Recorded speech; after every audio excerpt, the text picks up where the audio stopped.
What is your favorite thing to teach? Oh, I'm a fire player. Okay. Flame is something just so erotic and beautiful and spiritual. I used the wrong percentage of alcohol, which was like 99%. My flames were way too high. Oh my God. On someone's back. And I had to pretend that I knew what I was doing. It was okay. This is before the mentoring. Much. Yes. Like, kink has helped me heal so much parts of my life. It's not therapy, but it's a tool within my therapeutic healing. It says you're a professional cuddler. I am. I would love to talk about what I've that been is. dying to hear about this. And sometimes I introduce some kinkery things in there. Like I've flogged people for massages, and it's a really great feeling. You flog people before or after massages? Or as. Or All. Oh, being in the lifestyle versus part-time kink. I'm so making a movie called Part-Time King. I want to seduce you. Can I seduce you with that Fireplay? Yes, please. Stop looking at me like that. She's talking to me. Don't be jealous. You can have seconds. It's fine. Oh. I like to watch the flames dance. I like to feel the energy of the flame. And I like to feel connected through the flame to the person that I am lighting on fire. Oh my God. Only in this podcast. I love my job. What's up, sinners and saints? This is Boudoir After Dark. This is the podcast about sex, kink, desires, and all the things people whisper about but rarely ever say out loud. And we're constantly blown away by how many different ways humans experience pleasure, identity, intimacy, and power. We're here to ask the questions that sometimes people might be too afraid to ask, and then challenge the bullshit assumptions that we've all been taught. So if you're here to learn, unlearn, and maybe question a few things you thought you knew, welcome to Boudoir After Dark. Boudoir After Dark. This is me. quick note before we get into it. This podcast is intended for mature audiences. We are not giving medical or legal advice. Or mental health advice or professional counseling. If you need personal help, please talk to a qualified professional. This episode is for education, storytelling, and entertainment. Let's get into it. Hey everybody, this is Jason sitting in the editing room right now, editing this episode. And I wanted to give you a heads up before the episode began because we had a small little technical malfunction on Hilda's microphone. The good news is that it only affected the first 8 minutes. After that, everything sounds great. Because of this, you're going to hear her audio is a little bit quieter, actually a lot bit quieter, and you're going to have on-screen subtitles for her vocal parts. Thank you so much for understanding and enjoy the episode. Welcome to the Boudoir After Dark podcast, brought to you by Boudoir After Dark. But today, the more important part is we are joined by an amazingly special guest, the owner and founder of LCK Events, LaSalle County Connections, with a K. With the guy. Saffron, thank you so much for joining us. Thanks for having me. I am so excited to be here. Nervous, but it's all right. All good things start with nerves. Yes, and sure then do. build to better things. Excitement. Exactly. So you are well known in the kink community. Before we get into that, because holy crap, I have questions galore. Today we're going to be talking about kink as a lifestyle. Yes. Rather than just as a Saturday night thing that someone might do. And this is fascinating to me, especially like because when you go on FetLife, it'll say, do you choose this as a lifestyle? Do I do it when I can? Things like that. Yeah. And I always wonder what the lifestyle meant. So I'm dying to dive into this. But before we do, how did you come into the world of kink? How did I come into the world of kink? Well, I always felt I was kinky. I was always different. Okay. I always liked things different a little bit. And kink's not always so extreme, right? It can be sensual and soft. It's just a little something more than, missionary and more than the normal way. So what do you mean by you always felt? Like, what was your first feeling that you're like, oh, this is something that's not vanilla? Well, it was the first time I got my hair pulled. Oh, Okay, that's telling. Sure. And I wasn't even a sexual feeling. And I was like, can you please continue to do that? So a little bit of the pain. And I probably was actually in high school. So were you surprised that you liked it so much? I was surprised, yeah, and I didn't know what it meant. I had no clue what it meant. I just liked it. Yeah. So you said it was not sexual. I think whenever I've known people to talk about the hair pulling, it's like the control factor, it's, take over. Yes.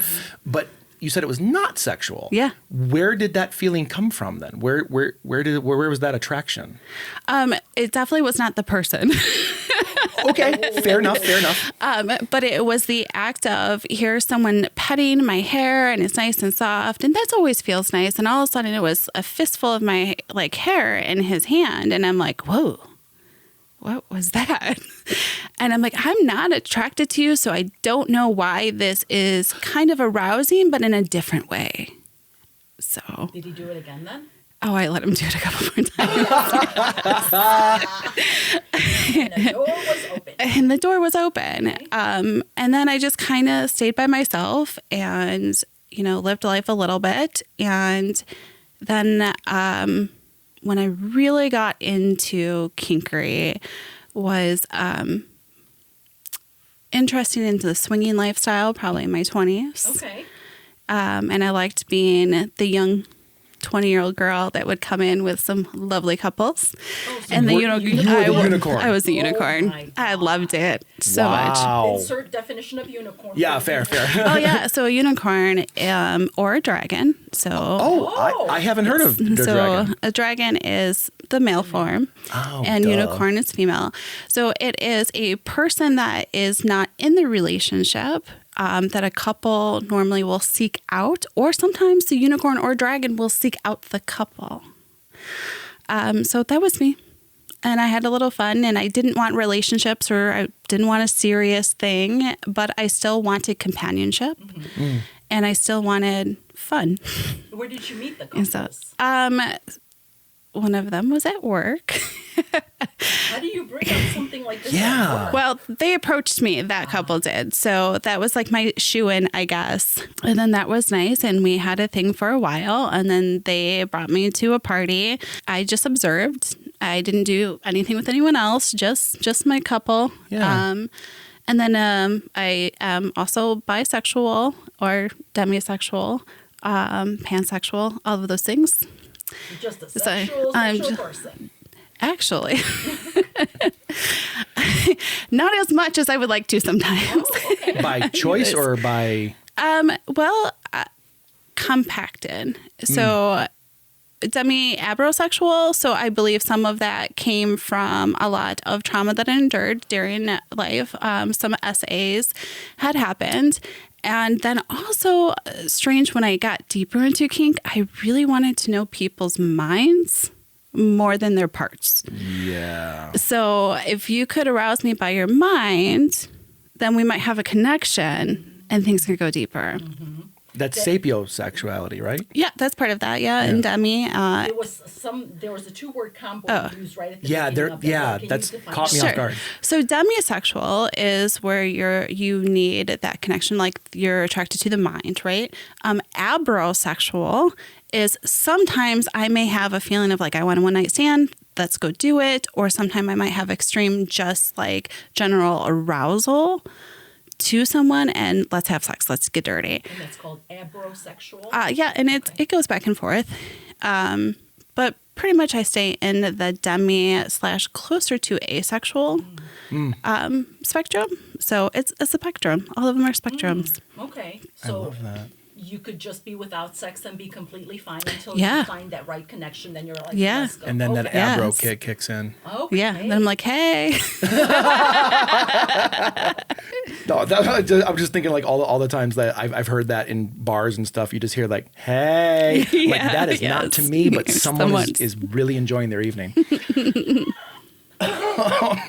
So this is a topic for another show. I want to go down like the list of everything because like the spectrum has always been a very beautiful conversation to me because I don't think anyone can fit into a box. Like I remember in college when people started talking about bisexuality and people were like, well, that means you can like both. I was like, holy shit, there's got to be like way more options than just this. When I was in high school, I bought a book called The Encyclopedia of Sexuality. Oh, nice. And it goes down all the medical aspects as well, which I find fascinating. And especially since you are finding yourself as a demisexual, me connecting more with the mind, right? Yeah. Connecting more with like the human side. Yep. Okay. So have you always been that way? Have you? No. No. There was a time in my younger years where I was like, sex. And then that changed.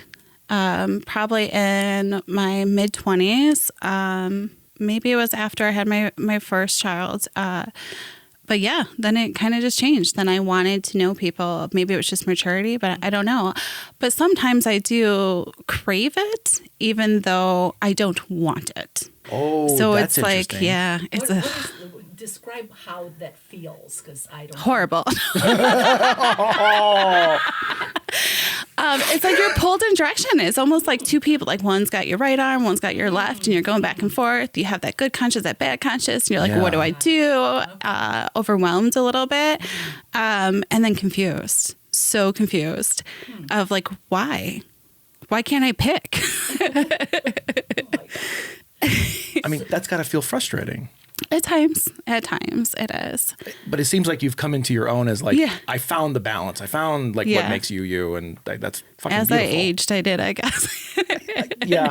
Yeah. Yeah. I am always fascinated by how people just, I always thought as a vanilla person that, for example, I'm bisexual, like I will be bisexual forever. But now talking to everybody, I'm like, I don't know. I could be demi, or I could be Yeah. A, or it could be going back to straight because I started straight. So it's fascinating how it's okay to say, I am evolving, I am changing sexually, which I always thought that was like, I didn't even think that it would be anything else but you are what you are and that's it. Yeah. So I love that.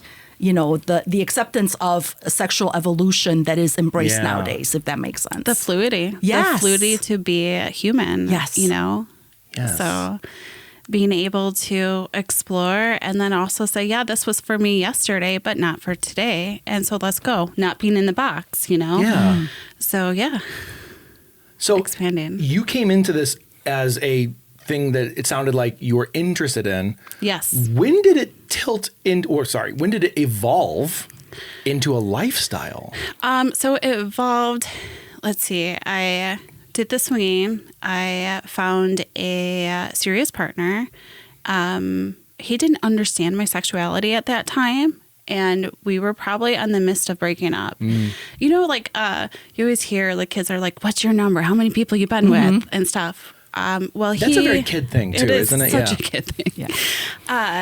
He had much less number than I did. And he couldn't believe that my number was higher. And I'm like, you know, Why? I just because he has an ego that needs to be massaged. That's why. Duh. Oh, anyway, Yeah. okay, yeah, sorry. he also was born in a very Christian home. And so I think that portrayed to a lot of his beliefs at that time. He's not the same. Well said. Yeah. So that was your partner. Like, were you swinging at that point, or it was just like a monogamous So relationship? it was a monogamous relationship. It was just us. And then we decided that maybe we wanted to explore.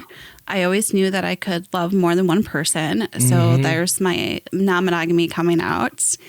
And I was like, well, I could be monogamous with you, but I may need a little more. So then we did try to swing. And he's like, at the last minute, he's like, I can't go. I was like, I made plans for us. Yeah. I went. and he didn't. And he didn't. We did talk about it afterwards. And he's like, that's just not for me. I need connection. I need to know the person. And that's when we realized that there's a thing called polyamory. And so we started going down that path. And it was a little hard when you first come out in a polyamorous relationship and you find somebody else and you see your partner with somebody else. There's a lot of emotions and difficulties to work through. But then I was like, I need a dominant. That's what I need. So then I went to go find a partner who was a dominant, and I did. And that wasn't a good choice. Why? Can you talk about that or no? Sure, absolutely. I was looking for something that was not real, right? So I thought I knew what I wanted. but it was a thought of what I wanted, not the reality of a relationship. So I was living in this fantasy. I wanted this dominant to do X, Y, and Z for me, and I would do X, Y, and Z for him, and he would pull me out of my dark hole, and everything was going to be great and perfect. And relationships are not great and perfect. They're messy and sloppy and wonderful. Yeah. How old were you at that point? So I would had to have been in my late 20s. Okay, so Yes. yeah. You're still figuring out life at that point. Oh, So yeah. yeah. Yes. So that's why you got definitely. lost in the fantasy. Yeah. Yeah. I can see getting lost at any age. That's absolutely Yes. true. But like by the time you hit 30, I think you have a little bit more life experience. So you know that it's not all wine and roses and spanking, you know? Yeah. Yeah. Okay. And then after that, I met a wonderful couple and we entered a relationship together. We were a triad. So all three of us were dating each other at the same time. And they said, you're in a relationship that's very unhealthy and it's very toxic, and they're not a dominant.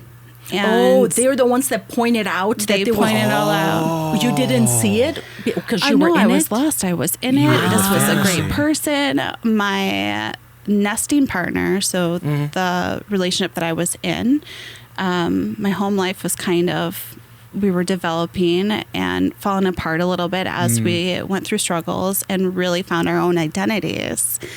And I didn't know what to do. I was leaning on someone. I was leaning on that fantasy of a person. So I blocked out every red flag that there could be. Yeah. How long were you in that relationship? It was probably about 2 years. Okay. Yeah. It was okay. long distance, so that probably helped quite a bit. Okay. So thankfully it was long distance. I don't know if I would be in the same position I am today if it was more local. Gotcha. So can you talk a little bit about being in the lifestyle versus part-time kink? Like how does that look? I don't know if I'm asking it correctly. That's fine. I think Part-time part kink. kink. Well, I'm, you know, like, if I'm it's- so making a movie called Part-Time Kink. It's just, I'm not even supposed to be here today. It's just like Clerks sequel, but it's just kink. yes. related. I want let's do producer it. Okay. credit. I'm Yeah. not supposed to get beat today. Because, like some people are just like, okay, on Saturday night, I'm going to go to the dungeon, right, get it right. on Yeah. and whatever. But that's it, so. Yeah, so the difference between part-time kink, I really like that, I do too.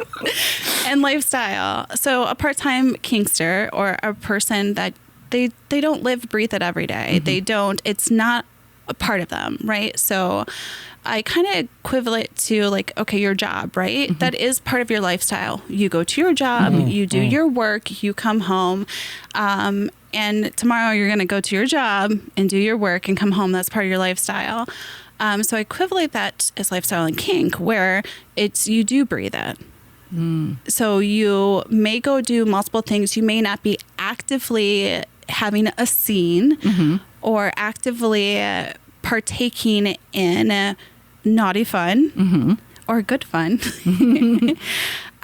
But you still think about it. It's still there. It's still present with you. It's your soul, part of your soul.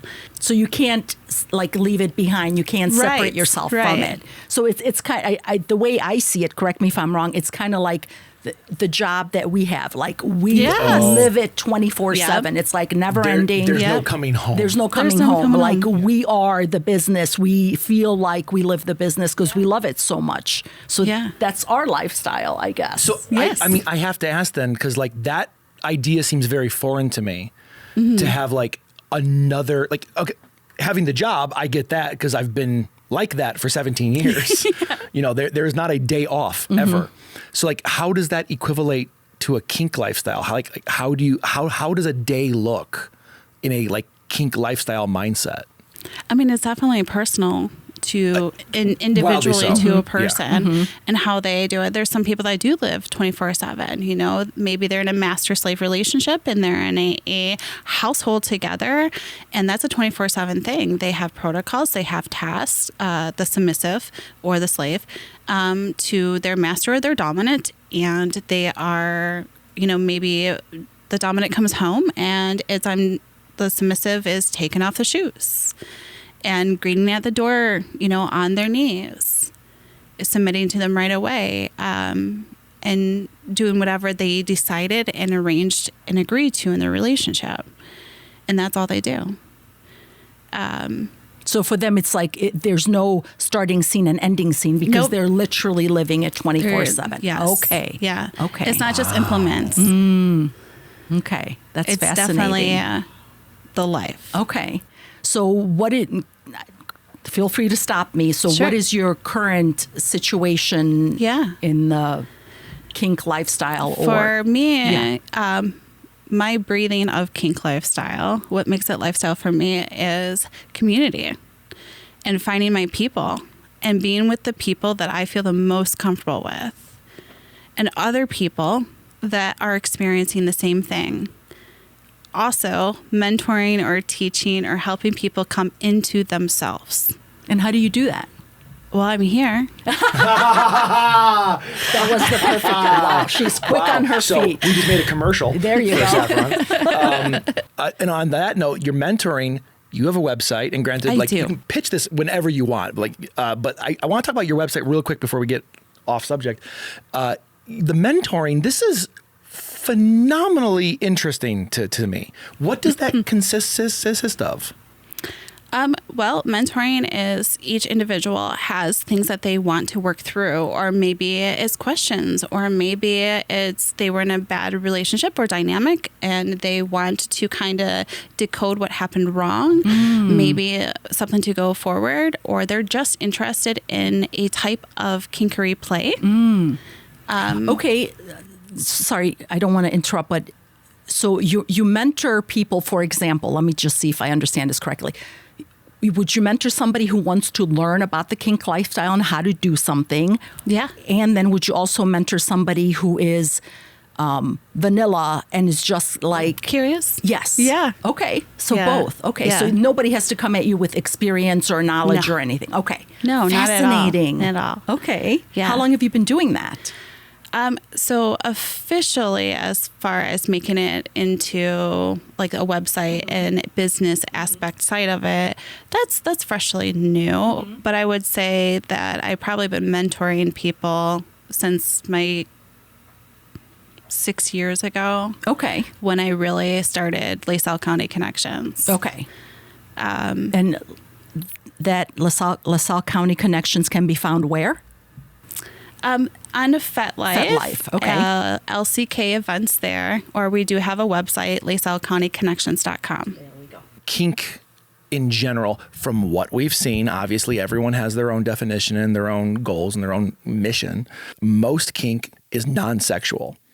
So when you say, you can mentor someone by educating and then participating, like I think people need to know who are not in the lifestyle, who understand that there's no breaking legal aspects. You're there. not having sex with people. Let's just put it out there. Okay. Or hurting someone for the benefit or blah, blah, blah, or being hurt, something like that. Like it's legal and Everything's highly legit. consensual. Everything is based on consent. Every aspect, and that's one of the things we talk about right away.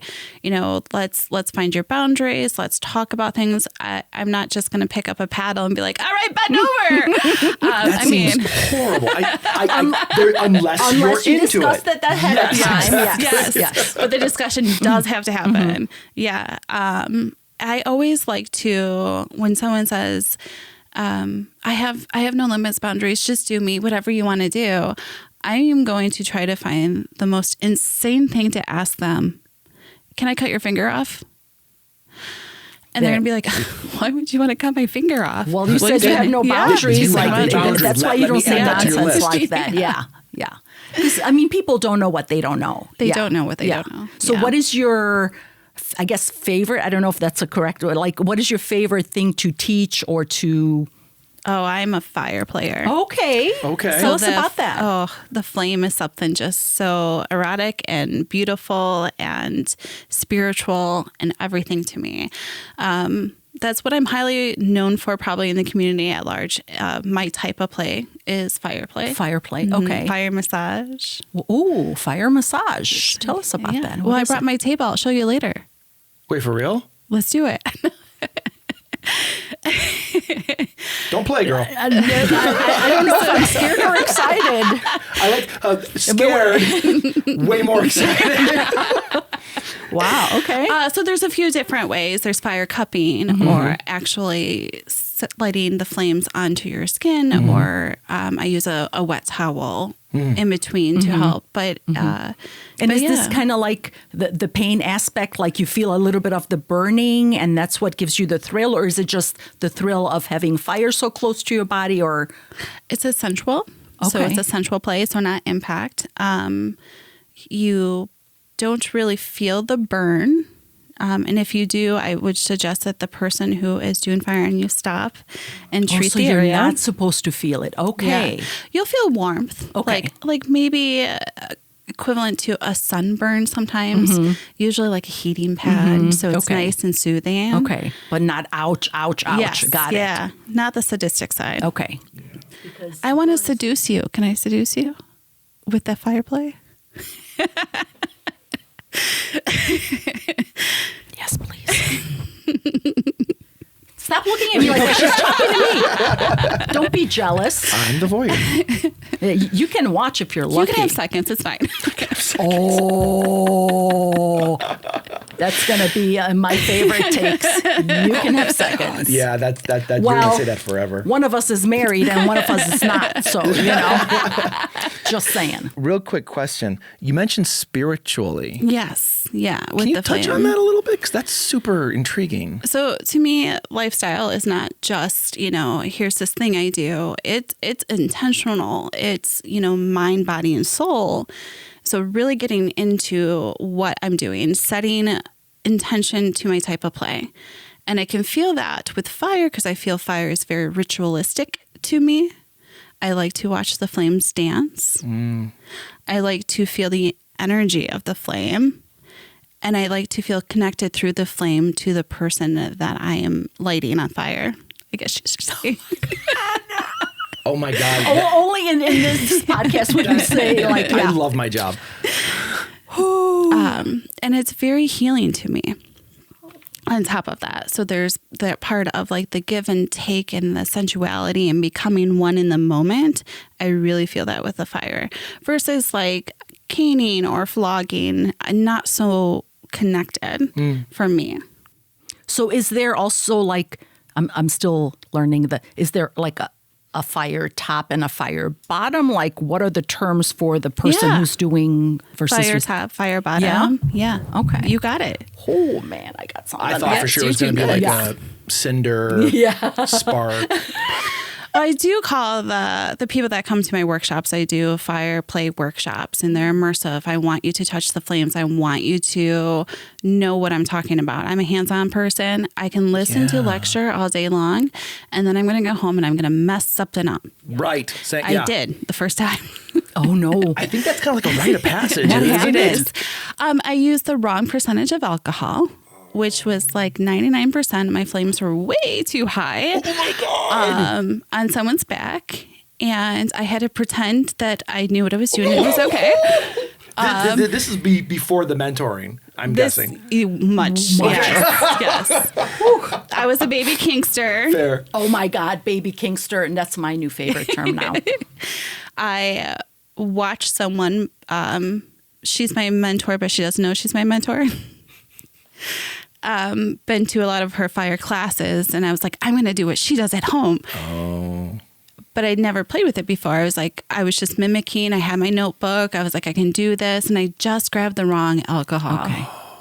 That can be so scary. Were you ready with safety? Oh, Okay. absolutely. All right. Yes. Have safety. Safety is important. Yes. Yes. That's why you take classes from a professional so you know what to do. That's why you hire a mentor who's walked this path and understands this shit. Because when we were doing photographing Fireplay at the dungeon, like it was all legit. Like there was a table, and then there's like the safety blankets and the emergency. That and blew this me and that. so away Which about is how so happy I was. reassuring. Yeah. Because like it was like 20 minutes of just setting that up, and I was like, this is so calming that I know if something goes wrong, which it can, it's going to be taken care of. It's going to be taken care of. And now that you mention it, it seems like a lot of the kinks and the people who are doing the fire or any sort of kink play, it seems like the ritual is very important. Can you talk about that?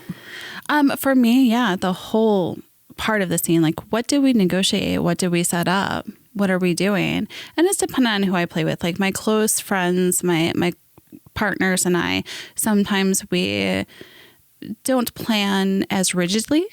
But if it's someone that I'm not as close to, it because definitely you is. guys know each other, Yeah. so you know. Okay, gotcha. Yeah, we want to fuck around and find out.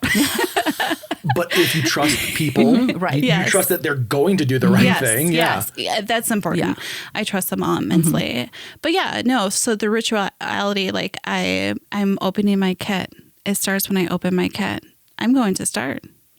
I have all of this stuff. And that's usually, sometimes I negotiate before or after. I open up my kit and I say, this is the things that I have. So let's talk about it. Why don't you touch me? Oh, no. I mean, touch my stuff. We're listening. And play with them. Put them in your hands. And what does it feel like? What comes to your mind? Like, what really intrigues you? And then I have a yes pile and a no pile. What kind of things are in your kit? This Oh, is gosh. so cool. Okay, so my fire kit's different from my other kits.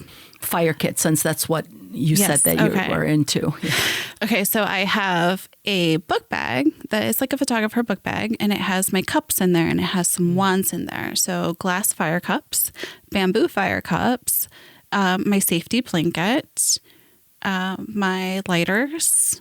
Do you have like special lighters or? I like torch lighters or the candle lighters, the long stick ones.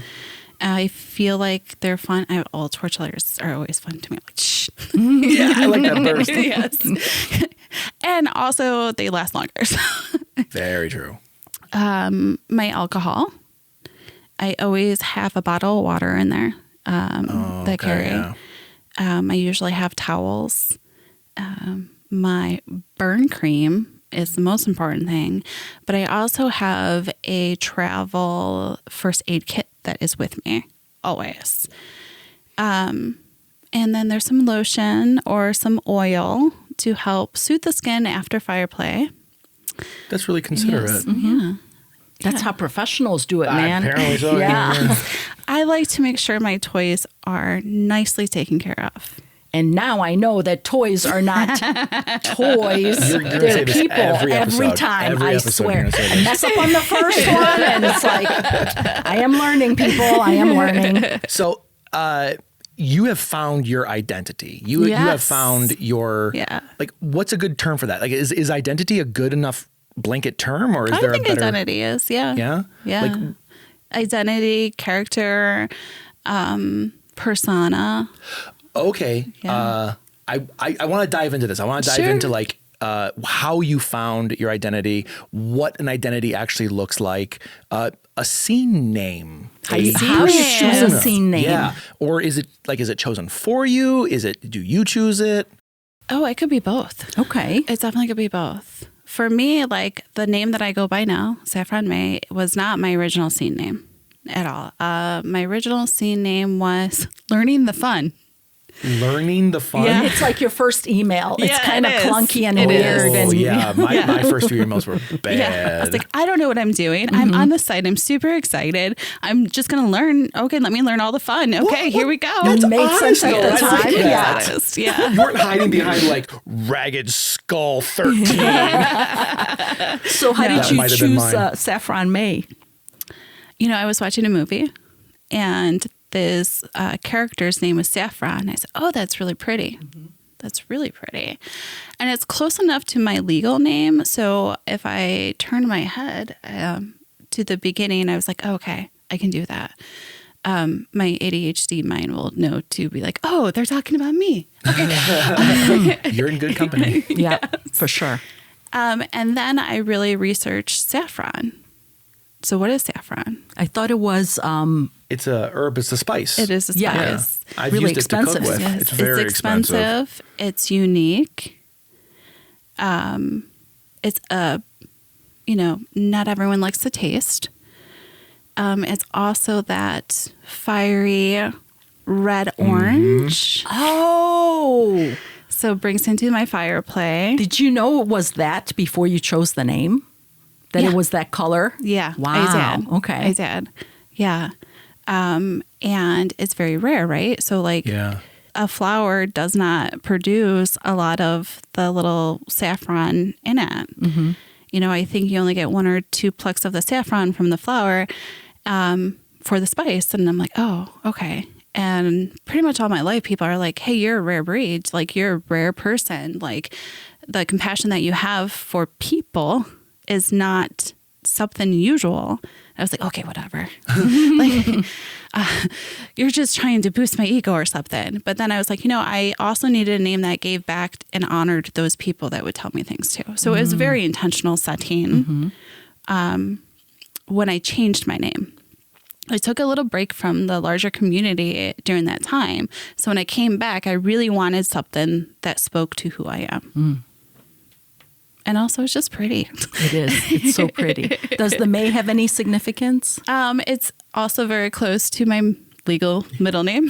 So I thought it just kind of rang a little more, you know, Saffron May, you know, a little more friendlier. It's very pretty. Thank you. Yeah. It's very eloquent. Yeah. Thanks. Sorry, I get lost in like branding.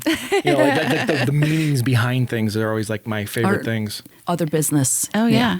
Well, and also I have a background in theory and shit, which does nothing work-wise ever. No. But so you found your identity. Mm-hmm. Did you end up choosing it, or did you say like, holy shit, like this found me? Oh, that's a good question. I never really thought about that, to be honest.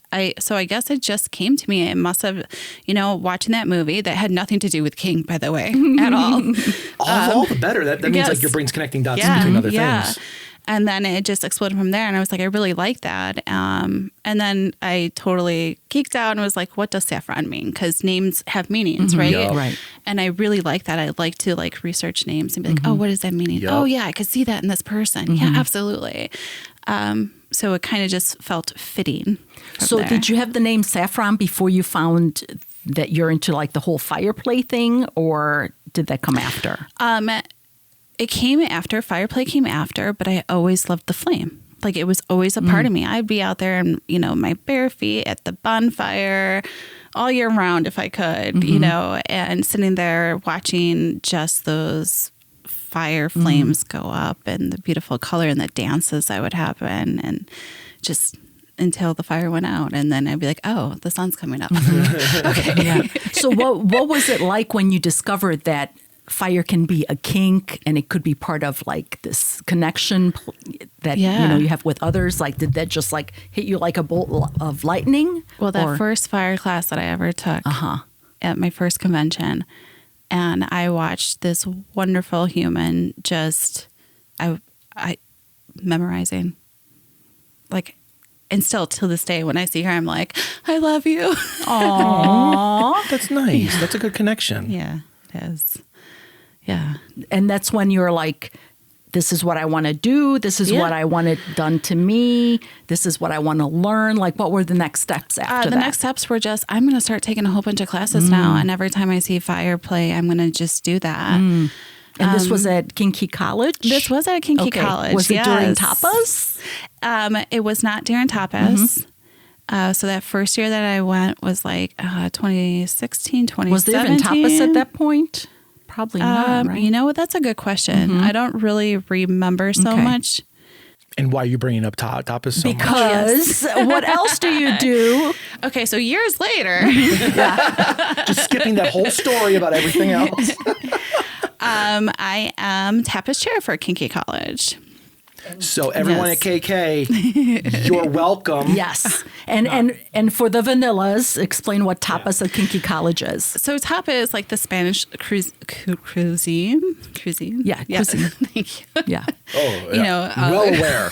Yes. Well, oh my God. All those small plates of tasting little things like, oh, I want this and that. taste and, of that. Yes. Okay. So it's a try me. Try a taste of kink, essentially. So that's what tapas is. And for about, 3 to 5 minutes, you get to taste a sampling of a certain type of kink modality. So kink play. So if you want to know what it's like to be whipped, here's your chance. By someone who Yes. knows Yes. it. And Yes. So you're the person that makes sure that the people who are doing Yes. their tapas are well educated and safe and know what Yep. they're talking about. Our tapas leads are very well educated, and a lot of people are really well known in the community, or at least locally to Kinky College area. And they go over a little sheet that I made up that definitely goes through, here's how to do your mini negotiations. Because you still have to do negotiations for Yes. tapas. Yes. Oh, I didn't Yes. know that. Yeah, you definitely. I want to know, like, do you have a cut on your back? And if I'm going to place, like, a fire cup on top of that, or if I'm going to use a whip or paddle, are you going to bleed? Do you have any medical concerns? Have you ate today? Yeah. So it's quick little basics that, you should be aware of and talk about right before those mini scenes, because they're essentially little mini scenes. And the leads are, again, they're well versed in their type of play. Come to me either recommended or I am researching them, finding out. Gotcha. And how long Yeah. have you been doing tapas at KK? So this will be my second round for tapas at KK. I previously was the entertainment chair. wow. So I took Wow. over tapas. I said, that's the job that I want when it came available. And I asked if I could go into that role, and it was voted on. And I said, I don't know what I just did. This is much bigger than my other role. it is definitely the fan favorite from what we heard. Yeah, everybody talks about it. Yeah. It's great. It's something that, a lot of attendees just really enjoy. I mean, it's where people fall in love with their type of kinkery. Because it's the one thing to take a Yes. class, but Yeah. another to actually But to try actually the things. try it, Yeah. like you were saying Hands earlier. on, a little immersive, and then you get to know the people that are doing that. You get to kind of meet some of the people around, like, oh, you're in line behind me. What makes you interested in this? I noticed this. Yeah. I met so many people just standing there. Like I met friends standing there. Friends, And yeah. that's what blows me away about this community. Like, and granted, I haven't talked to anyone about swinger lifestyle yet, and I'm dying to. But it seems like there's like a giant dichotomy between those two worlds. And I think most people think they're kind of the same thing.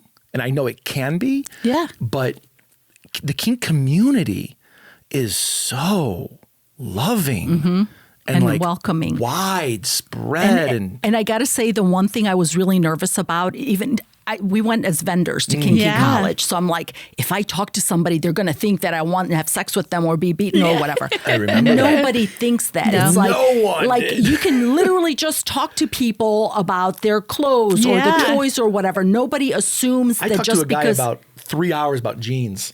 And Right. it was awesome. And like, remember the fun girl that let me try on her shoes? I'm Yeah, like, with the those boots. boots are awesome. And she's like, what size are you? I'm Yeah, a 10. I'm a. she's She took like them threw off. her boots at me and I tried them on. I'm like, oh my God, this is so and she great. was done up to the nines. Oh, like yeah. taking them off was not an easy thing. Oh yeah, it But, took her like a everyone was minute. like I that. know. So I think there's something that comes about when you are able to unmask from the daily life and really feel parts of yourself that you've never been able to explore, or you found it and like this is just you living your authentic self and you're like, hey, I'm here today showing up.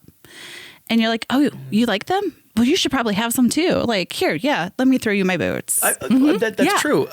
I grew up as an anime nerd, right? Like Yeah. when you had to like bootleg VHS tapes that no subtitles, and then it started becoming more popular, and then conventions cropped up, and I went to the first like 10 years of ASEN. Yeah.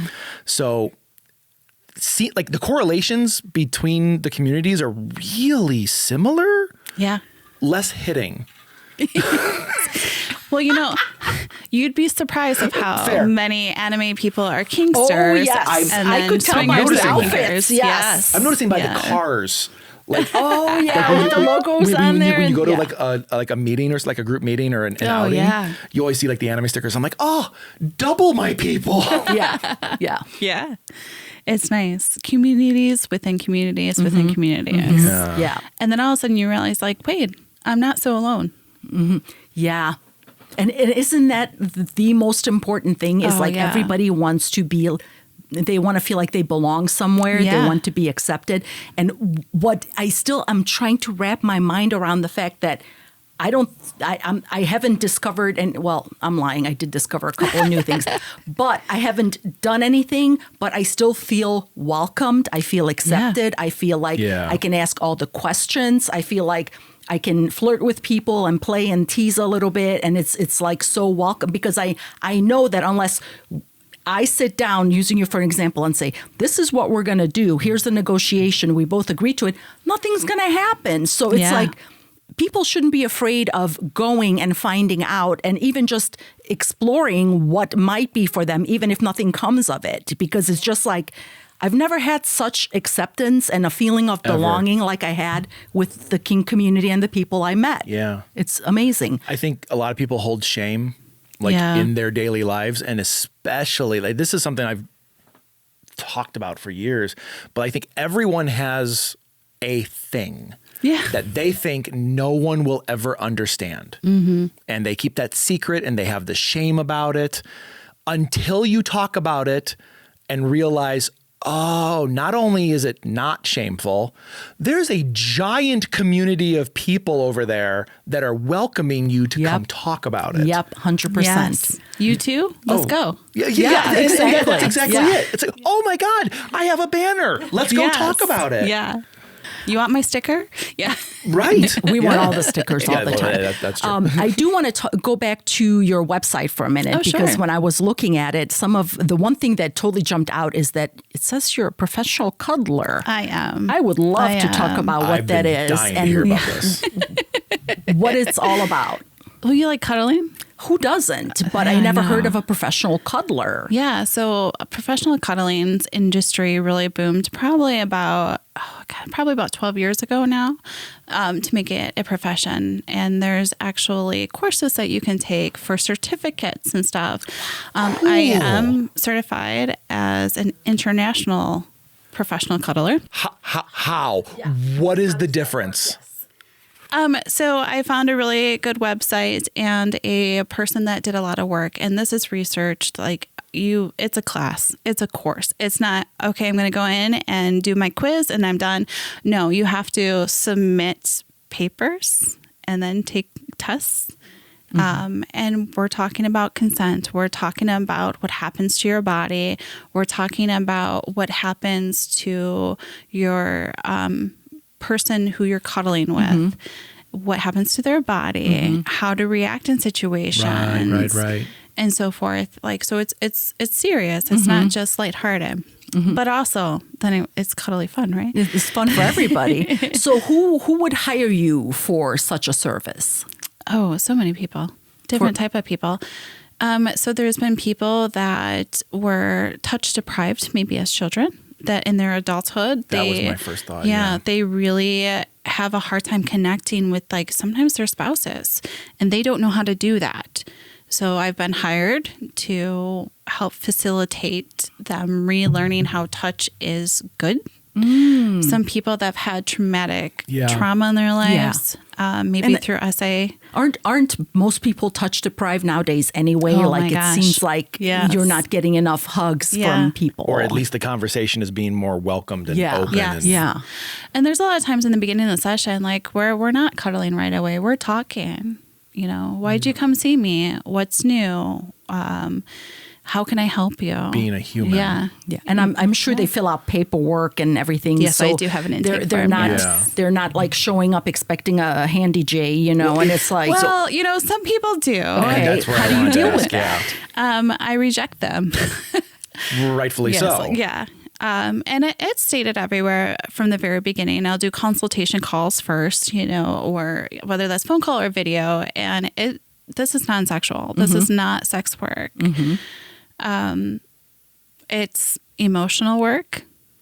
It's intentional work. That's what that is. It's healing.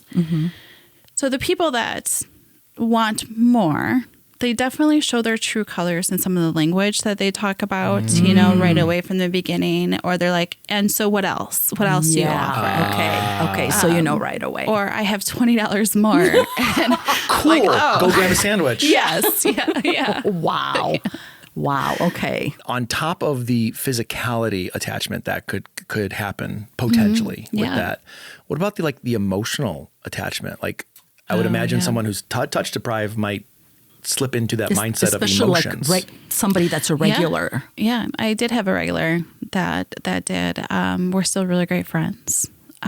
We ended our professional cuddling pretty much because of that. It became an attachment, and then they fell in love with me. So they thought, but they fell in love with the person I am and show up. The not feelings who I am. that you gave them is what Yeah. they loved. Yeah. Interesting. But it was a study down to end that therapeutic relationship.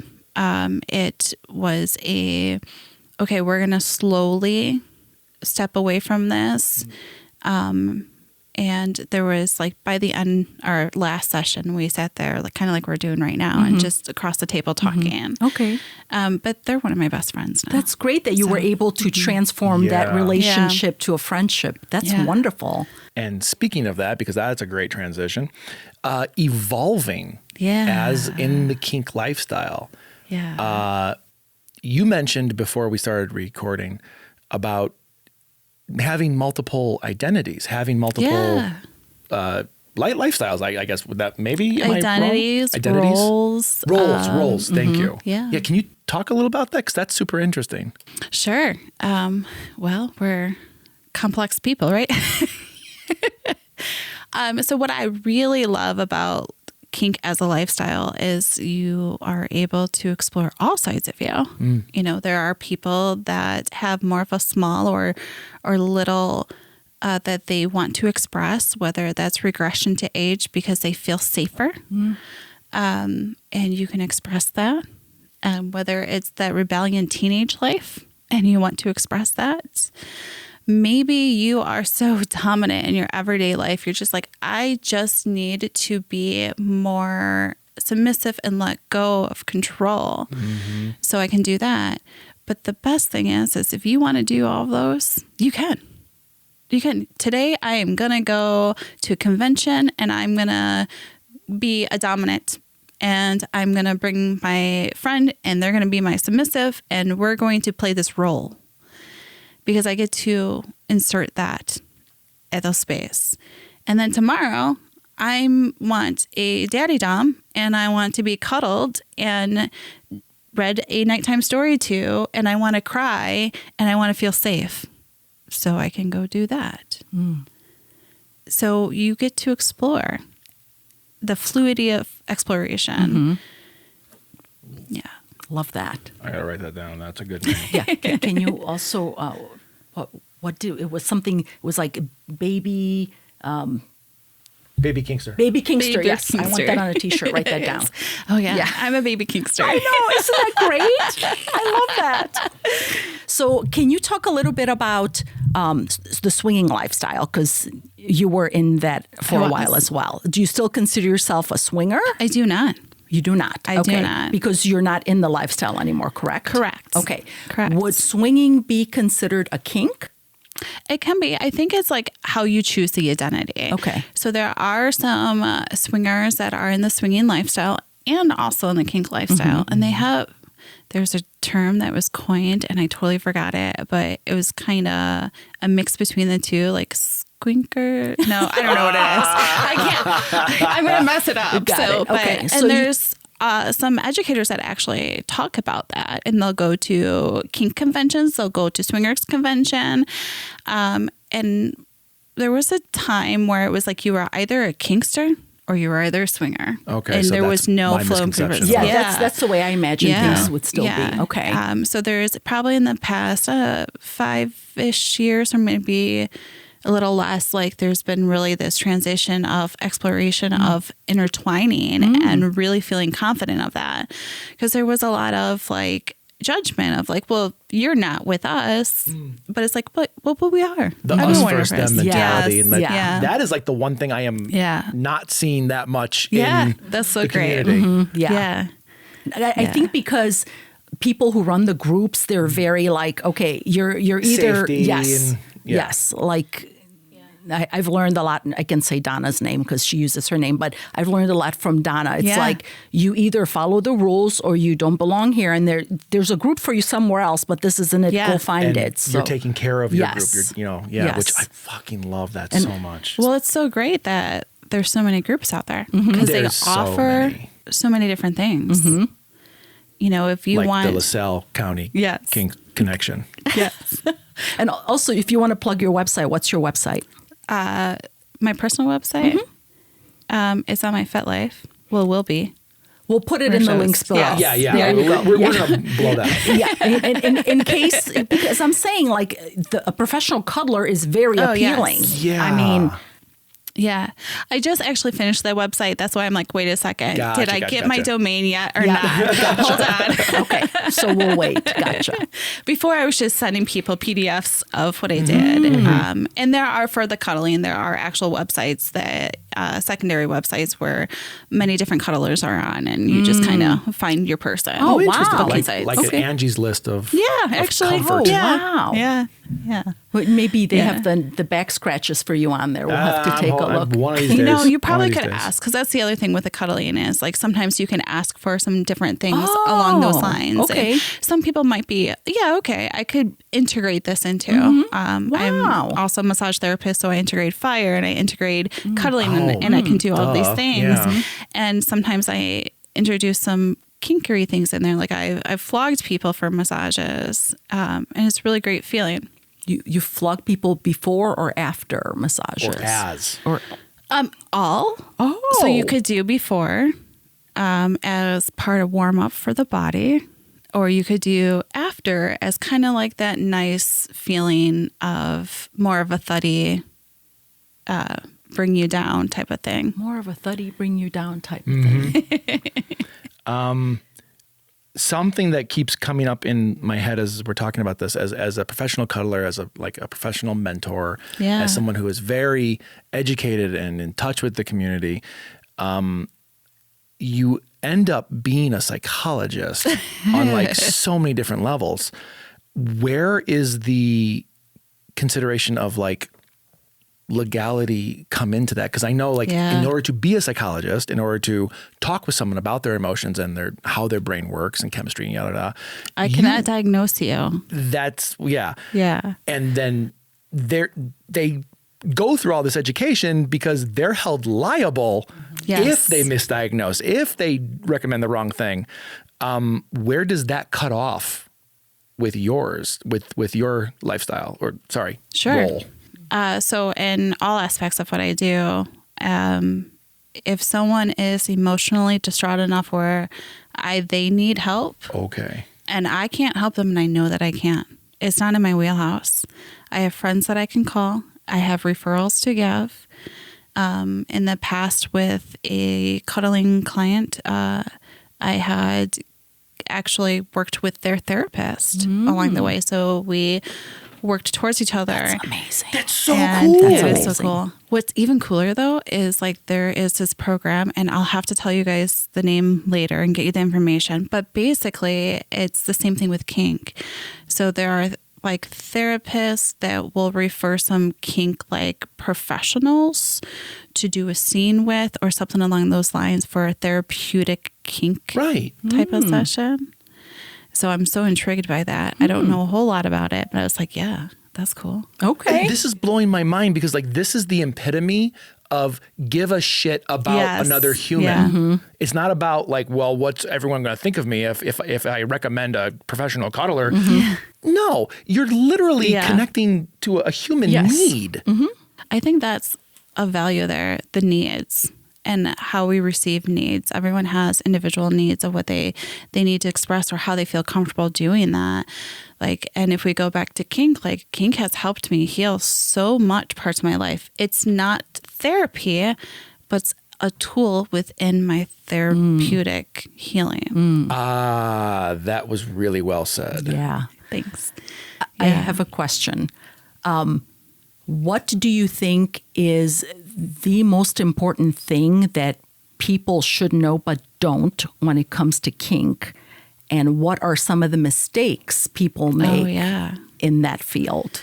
So the most important thing is educate yourself on communication.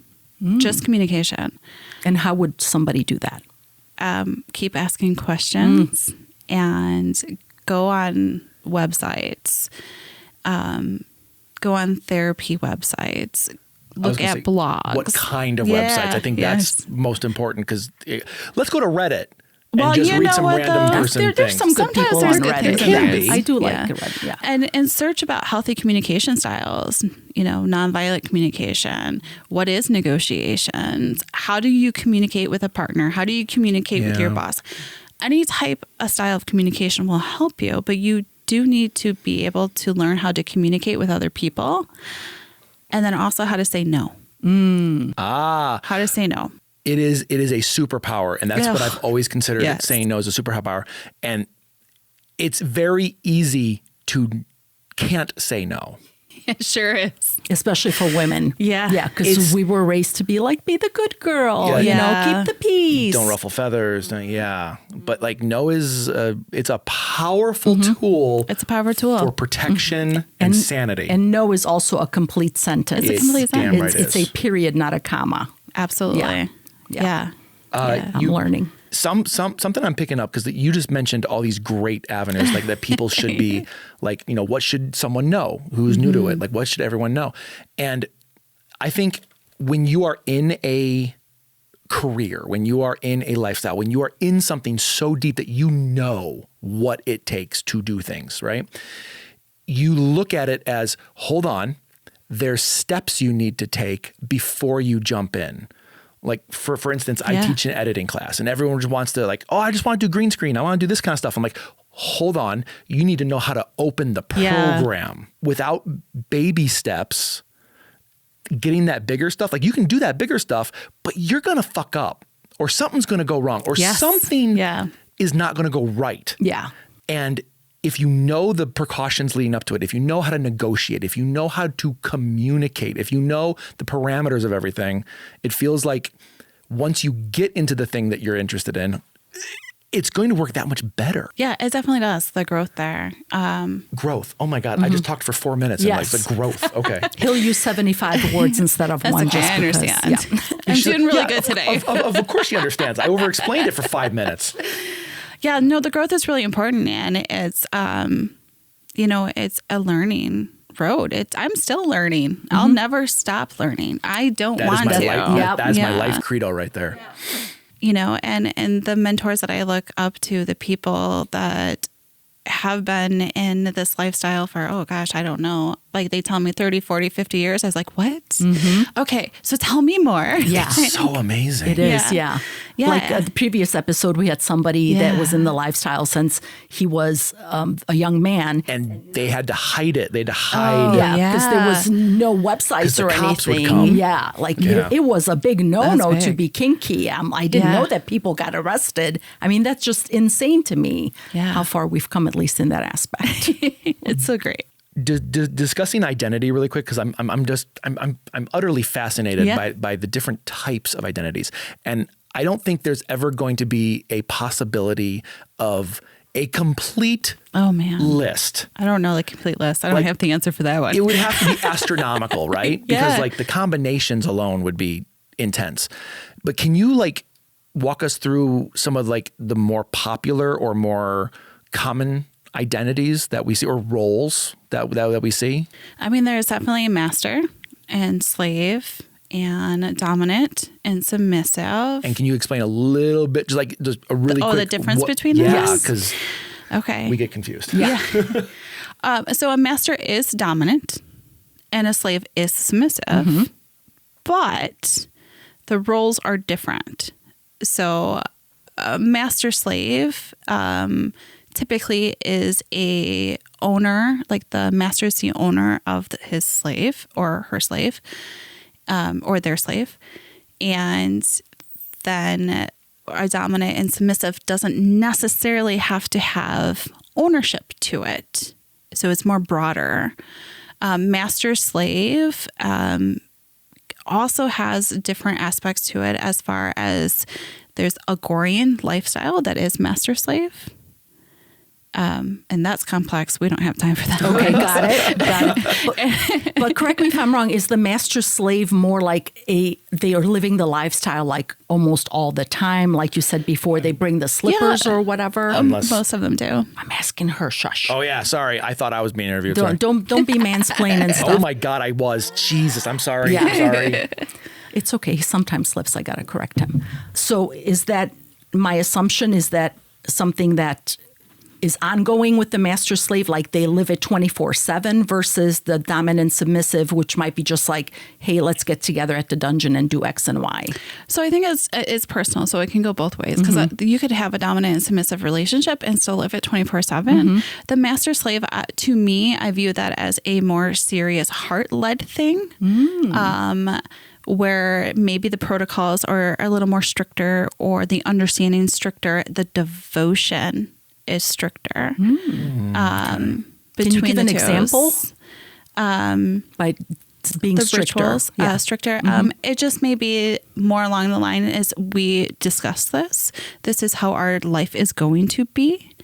And you're giving, you're the submissive, the slave, giving that power, complete control over to the master, and the master holding that, and them obeying to the commands that are addressed.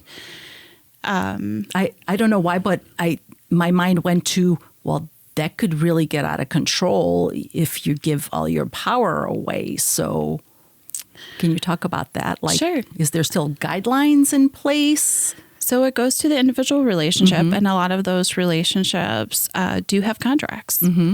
Like actual written I love down that. contracts of what is okay, what's not okay, or stepping stones into their relationship. Maybe it's an uncollared slave. I said uncollared, not collared. And so their goals and tasks and protocols are working up to be collared, and that's when full ownership is given. Can you talk about the collared versus uncollared and what that means? This is a conversation that I've heard in passing. Yeah. So again, that goes to individual and to those relationships. So for some people, and a lot of the master slave type, from what I understand, the collaring is kind of equivalent to almost that marriage commitment, or higher than that, because you are giving yourself to the other person to carry whatever role, whether you are the M side or you're the S side, what side of the slash that you belong to. Right. So that devotion, is, I think, to me, it feels very more ritualistic. You want to partake in this. So when you say collaring, you mean an actual collar, like Yes. your dom or your master gives you an actual collar for you to wear. Yeah. And when do you wear the collar, or when do you not wear the collar?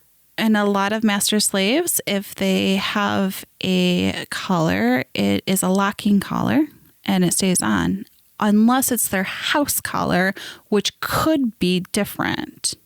So if a slave is giving an ownership collar, they don't take it off unless the master takes it off. And a lot of times, if the master takes it off, that slave is feeling lost, and as though like something really, what did I do wrong? Why is this off of me? And they may have some emotional turmoil after that. I get that. So that could be also used as a punishment almost, can't it? Like if you take off a slave's collar and they're like, oh my God, what did I do wrong? I guess it could. Okay. I have not ran into any masters that would do that as punishment. Because that's a big no-no. I would feel it'd be like a void of trust at that point. There's or like, emotion. it's almost like, did you break up with me? Are we ending? Right. Like, Interesting. yeah. Wow. Yeah. I wish I could speak more of it, but I don't. But I do know there's part of me, it's a small part, like my heart's so big, right? You have different parts of your heart, but there's a part of me that desires a slave-like relationship where I can give to someone fully and trust that they will have all of me. They will be the ones looking out for me in every aspect of my life, where I could just like not worry about it. I know this person's got me 100%. Wow. The way you just described that. Yeah. I think anyone, you're hearing that, anyone, regardless if you like the idea of the term master slave, everyone wants to be taken care of at some fundamental level. Yeah. And having that ability of trust just to be like, I know they're going to be there for me. I know they're going to take care of me. Everyone wants that. Yeah. That's so beautiful. It I is love that. beautiful. Yeah. I definitely love watching some of those master slaves that do have those type of dynamics where it's just seen. And I'm like, oh, that's beautiful. That's so beautiful. Yeah. Yeah. Or the higher protocol relationships. Maybe it's not master slave. Maybe it is dominant submissive. So, but I get to play my little house sometimes, and I do a service dinner and do it. It's not high protocol, but it's for all levels of type of service. I was like, okay, that's enough for me. I can at least feel parts of that side of me. That's cool. What's a service dinner? A service dinner? Oh yeah. So it's a dinner. End of statement. End of statement. You're welcome, Hilda. Thank you. So it's a more of an intentional dinner. So it's usually multi-coursed. You know, you might have, well, for the one that we do at LaSalle County Connections, we have like a social hour where it's like a drink service. Now they're mocktails because we don't mix alcohol into our spaces. I respect the hell out of that, by the way. We do allow people to bring in their own, but it's monitored. And if you're out of control, you are asked to leave and you're not invited back. But we don't serve it. So we make mocktails. So that's fun. Right. Oh, yeah. So we have people who identify as service. Now, they don't have to be submissive. They could just be a service type of person, you know, equivalent to like a waiter or waitress, you know. And that's their kink that they like to serve people? It could be their kink or just who they feel as a person, like that people pleaser type of person. And I want to make sure you're taken care of in this moment. Oh, son of a bitch. I get that. You want to come? I really get that. I'm a people pleaser. Yeah. And it feels nice to give back. And sometimes those people need it too. Yes. Yeah. So we have the social hour. It's a drink service, and like appetizers are served. And so you don't have to be a dominant to attend, or you don't have to be in an established dynamic to attend. Okay. And so the service folks will serve, and guests and dominants and their submissives can just enjoy and hang out and talk and communicate about lifestyle things. Okay. Am I missing something, or this just sounds like I'm inviting people to dinner and I'm cooking? I mean, it's very similar. Same thing. Yeah. Except without, I But assume, then no. And people then have the roles. dinner, that's where the role kicks in. So then there are some protocols. I hate bread you. rolls on the table. They are really good. I'm allergic, so I She's can't. bad. Oh, no. Yeah, that's it. Yeah. How about gluten-free? Is that? Yeah, I'm gluten-free. Yeah. Okay, good. I can have gluten-free rolls. I'm going to put it in my notebook for next time. All righty, we're going to dinner.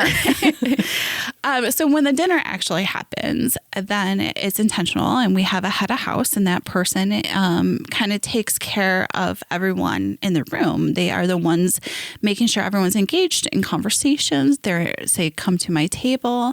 And usually at these types of dinners, there are house rules, and they vary. For ours particular, we want to hit everyone's kind of level. So it's not high protocol, but there are some protocols. So the protocols are that the service staff, they don't speak unless spoken to. Okay. They serve to the right and take away from the left, but only if it's identified, usually by the silverware being crossed. The fork is down, like face down, onto the plate, and that's when they can remove this plate. And I love this so if you have a much. dominant and you're serving your dominant, you're welcome to come to the table during each course, right? So the first course would be like soup. And your dominant can decide, are you kneeling at the table or do you get a chair at the table. So depending where you're in your dynamic, or maybe you got in trouble and you need to nail on rice and they have rice there for you. Are you allowed to I just had a flashback to my childhood. I was made to kneel on rice, and it was not fun. No, I can tell you. It's not fun.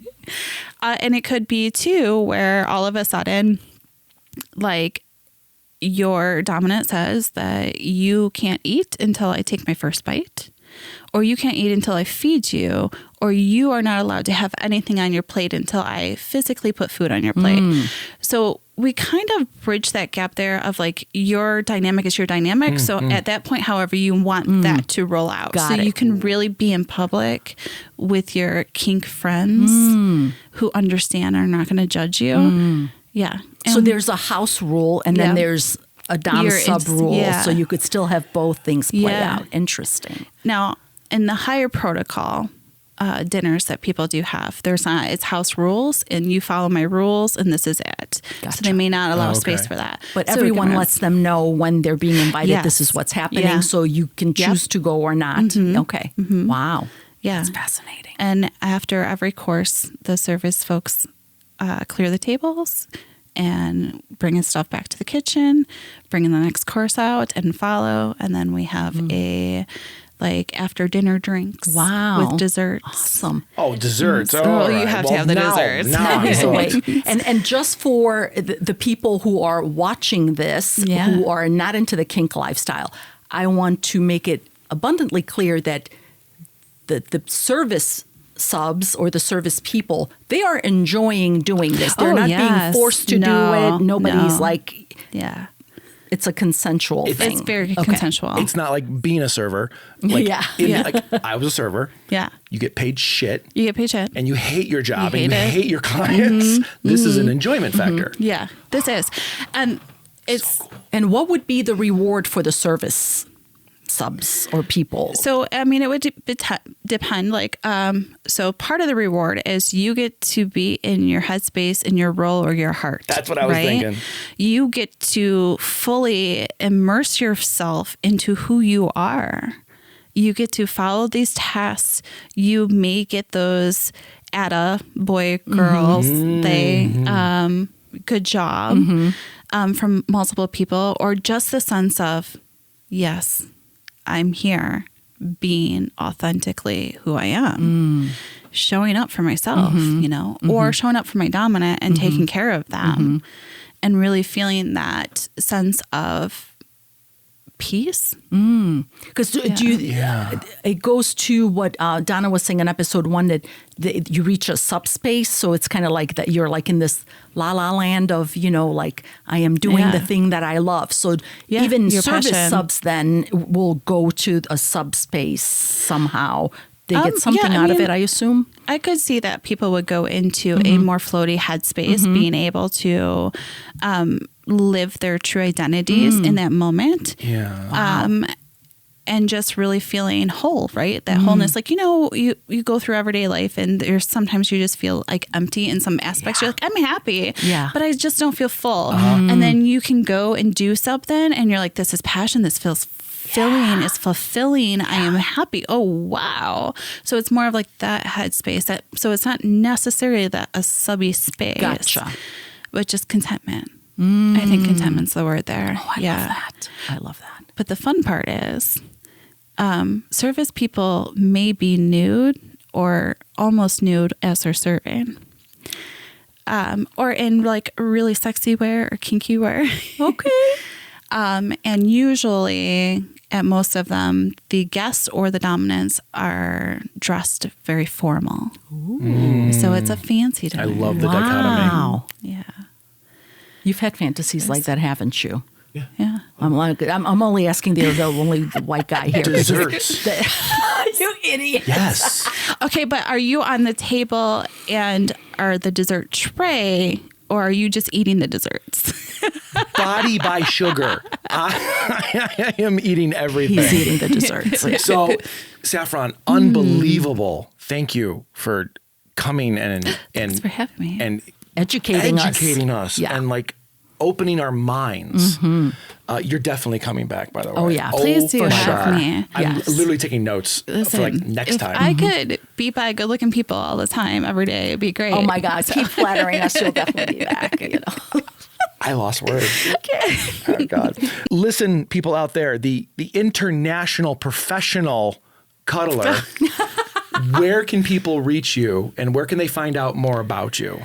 So I am mostly on FetLife, and that's where I do my social, and that's where I do a lot of my work. And I prefer to be with people with a lifestyle, whether that's kink lifestyle, alternative relationships, ethical non-monogamy lifestyles. I want to work with those people, my people. My people. So when they go to FetLife, Yeah. they type in what to find you? Saffron_May, M-A-I, and then you will find me. Or you can find me at LCK events through the friends there, or message if you're interested in those events. I'm at Kinky College twice a year. Yeah. So you'll find me in person there. Can people just ask you questions or? Yeah, that's like questions. I try to answer everything. Yeah, I mean, you seem like a very Yeah. open person, like, Yeah. who wants to help educate. Yes, And- yes, educate. That's Yeah. amazing. Yeah. oh my God. Thank you so much. Thank you. It's been Thank you guys. amazing. You're so wonderful. Yay. I love what you guys are doing. We're so excited. This is amazing. This is we amazing. are learning This so is much. all I want to do every Yeah. day. You should. Well, we are. You should. every Every day. Monday. Oh, yeah, everybody. Once a week, you guys are already in the lifestyle as lifestyle. Once a week is Oh my intentional God. setting. Wait, intentional. We're in the lifestyle? Yeah, you're We're intentionally in there. intentionally in. Yeah. I feel cooler all of a sudden. Thank you. I mean, you look cooler. Yeah. As soon as I get my baby kink shirt, you know. Oh, I baby can't wait to kinkster. see Oh it. my The God. baby kinkster. I am Yes. so getting that. We have to put that on our the website. Yeah. We could make a bunch and sell I it. could do that. Oh, yeah, you should. Baby yes. kinkster, pro kinkster. So like Put a dinosaur or a unicorn on there, too. Now we're I talking. said, you said dragon. Dragon, yes. Dragon and unicorn. I'm so gonna make these. Look out for them. They are coming. I will absolutely make these. I'm so excited. All right, thank you again, Saffron. you Thank so you much. so much. Well, that's a wrap. If this episode cracked something open for you, confused you, turned the light on, or made you rethink some old assumptions, that's the point. Sex, kink, and desires are never one size fits all. They're personal, they're evolving, and they deserve way more respect than the stereotypes give them. We're not here to tell you what to want. We're here to champion everyone figuring it out for themselves, safely, consensually, and without shame. If you learned something today, sit with it. If something challenged you, interrogate it. And if something resonated, explore it. You can find out more of our work, our art, and everything bad at boudoirafterdark.com. And if you're brave enough to keep learning with us, We'll see you next time. Stay curious. stay unapologetic. Stay bad. You are my